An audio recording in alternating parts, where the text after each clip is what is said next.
नमस्ते. जय श्रीकृष्ण. दंडवत प्रणाम सगळ्यांना. कसे आहात सगळे? मजेत ना? असायलाच पाहिजे. तर मैत्रिणींनो आणि भावांनो, तुमचं सगळ्यांचं स्वागत आहे आपल्या अनन्य रुद्रानाथ संस्कृतीचा ह्या चॅनलवर. आपण सगळे खूप भरभरून प्रेम देत आहात, त्याचा मला खूप अभिमान वाटतो.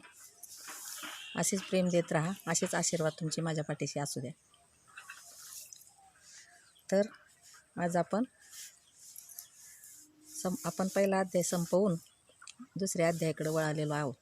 श्रीमद भगवद्गीता दुसरा अध्याय. दुसऱ्या अध्यायाचे पण आपण 2 श्लोक अगोदरच्या व्हिडिओमध्ये बघितले. तर आज आपण दुसऱ्या अध्यायातले पुढचे श्लोक घेणार आहोत. तर सगळ्यांनी पुस्तक आपल्याजवळ ठेवा आणि आपण सुरू करूया. दुसरा अध्याय. ओम श्री परमात्मने नमः. अथ द्वितीयोऽध्यायः. श्री भगवान उवाच. क्लैब्यं मा स्म गम पार्थ. क्लैब्यं मा स्म गम पार्थ. क्लैब्यं मा स्म गम पार्थ. नैतत्त्वयुपपद्यते. नैतत्त्वयुपपद्यते. क्लैब्यं मा स्म गम पार्थ. नैतत्त्वयुपपद्यते. क्लैब्यं मा स्म गम पार्थ. नैतत्त्वयुपपद्यते. क्लैब्यं मा स्म गम पार्थ. नैतत्त्वयुपपद्यते. खालची ओळ. क्षुद्रं हृदयदौर्बल्यं.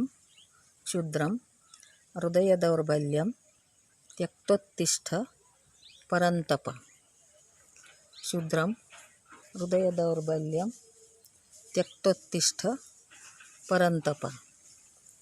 क्षुद्रं हृदयदौर्बल्यं त्यक्तोत्तिष्ठ परन्तप.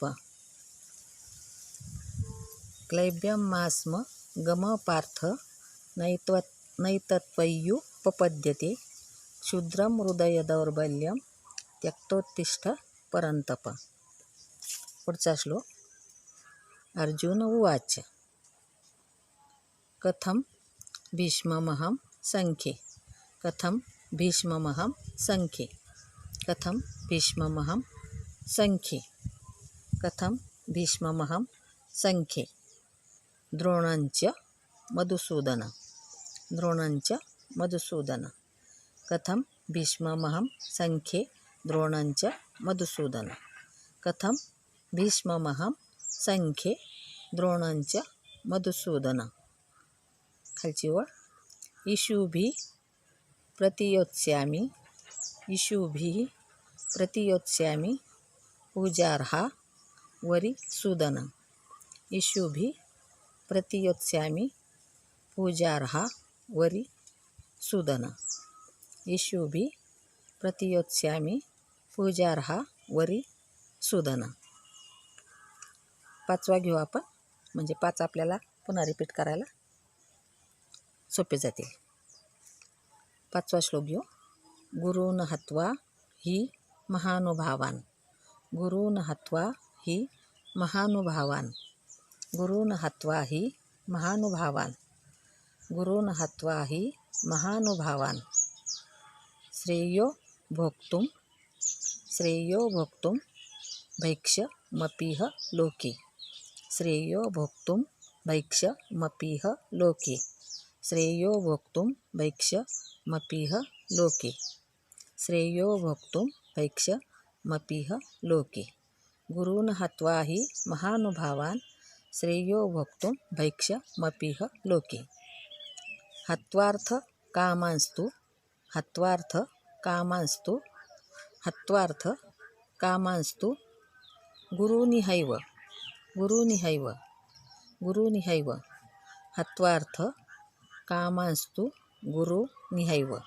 हत्वार्थ कामांस्तु गुरूनिहैव. हत्वार्थ कामांस्तु गुरूनिहैव. भुञ्जीय भुञ्जीय भुञ्जीय भोगान्. भुञ्जीय भोगान् रुधिर प्रदिग्धान्. भुञ्जीय भोगान् रुधिर प्रदिग्धान् रुधिर प्रदिग्धान् रुधिर प्रदिग्धान् भुञ्जीय भोगान् रुधिर प्रदिग्धान् भुञ्जीय भोगान् रुधिर प्रदिग्धान् हत्वार्थ कामांस्तु गुरुनिहैव भुञ्जीय भोगान् रुधिर प्रदिग्धान् हत्वार्थ कामांस्तु गुरुनिहैव भुञ्जीय भोगान् रुधिर प्रदिग्धान्. आता आपण मागचे 2 आणि आजचे 3 म्हणजे असे 5 श्लोक बरोबर घेऊ सोबत. संजय उवाच तं तथा कृपयाविष्ट मश्रुपूर्णाकुलेक्षणम् तं तथा कृपयाविष्ट मश्रुपूर्णाकुलेक्षणम् विषीदन्तमिदं वाक्यमुवाच मधुसूदन. श्रीभगवानुवाच कुतस्त्वाकश्मलमिदं विषमे समुपस्थितम् अनार्यजुष्टमस्वर्ग्य कीर्तिकरमर्जुन. क्लैब्यं मास्मगमः पार्थ नैतत्त्वय्युपपद्यते क्षुद्रं हृदयदौर्बल्यं त्यक्तोत्तिष्ठ परन्तप. अर्जुन उवाच कथं भीष्ममहं सङ्ख्ये द्रोणञ्च मधुसूदन इषुभिः प्रतियोत्स्यामि पूजार्हा वरिसूदन. गुरून् हत्वा हि महानुभावान् श्रेयो भोक्तुं भैक्षमपीह लोके हत्वार्थकामांस्तु गुरूनिहैव भुञ्जीय भोगान् रुधिर प्रदिग्धान् भुञ्जीय भोगान् रुधिर प्रदिग्धान्. आपण पहिल्या अध्यायात अर्जुनाचा विषयात बघितला आणि दुसऱ्या अध्यायामध्ये आता भगवंत त्याला समजावून सांगू लागले आणि त्याचे प्रश्न आहेत आणि भगवंताचं उत्तर आहे. पहिल्याच याच्यामध्ये त्याने प्रश्न विचारला आहे की गुरूंना मारून म्हणजे माझे गुरु आहेत द्रोणाचार्य आणि हे तर त्यांना मारून आणि मग राज्य उपभोगायचं तर मी भिक्षा मागून खाल्लेलं बरं असाही तो एक विवाद श्रीकृष्णाशी करतोय. त्याच्यानंतर तो असंही सांगतो पहिल्या अध्यायामध्ये त्याने भरपूर कुळाचा नाश कसा होतो हे पण त्याने डोकं लावलं होतं. समजा डोकं लावून त्याला कारण सांगितलं होतं युद्ध न करण्याचं. आता दुसऱ्या अध्यायामध्ये पण तो तेच सांगू लागला आहे की मी हे युद्ध करूच शकत नाही कारण माझे भीष्म पितामह ज्यांनी मला मांडीवर खेळवलं आहे त्यांना मारायचं. जे माझे गुरु आहेत द्रोणाचार्य ज्यांनी मला शिक्षण दिलं त्यांना मारायचं आणि मग नंतर मी राज्य करायचं. मग ते कामाचंच काय माझ्या राज्य मग मी त्याच्यापेक्षा भिक्षा मागून खातो ना. म्हणजे हे महापातक हे महानुभावा म्हणजे श्रीकृष्णाला म्हटले त्यांनी हे महानुभावा हे महान पातक तुम्हाला का करायला लावतोस. आणि भगवान त्याला सुरुवातीलाच सांगतात सुरुवातीलाच संजय सांगत असतो इकडं धृतराष्ट्राला की अर्जुन काय म्हणत आहे देवाला म्हणून. तर तो सांगतो की अर्जुन सांगून राहिला म्हणले की यांना मारून जर मला राज्य भोगायचे तर मी हे राज्य उपभोगू शकत नाही. हे राज्य मला नको आहे ही सत्ता मला नको आहे आणि त्याच्यापेक्षा मी स्वतः मरल किंवा मी भिक्षा मागून पोट भरेल पण मला असलं राज्य नको आहे असं हे अर्जुन देवाला सांगतोय. आणि हे तो देवाला सांगतोय हे भगवान श्रीकृष्णाला.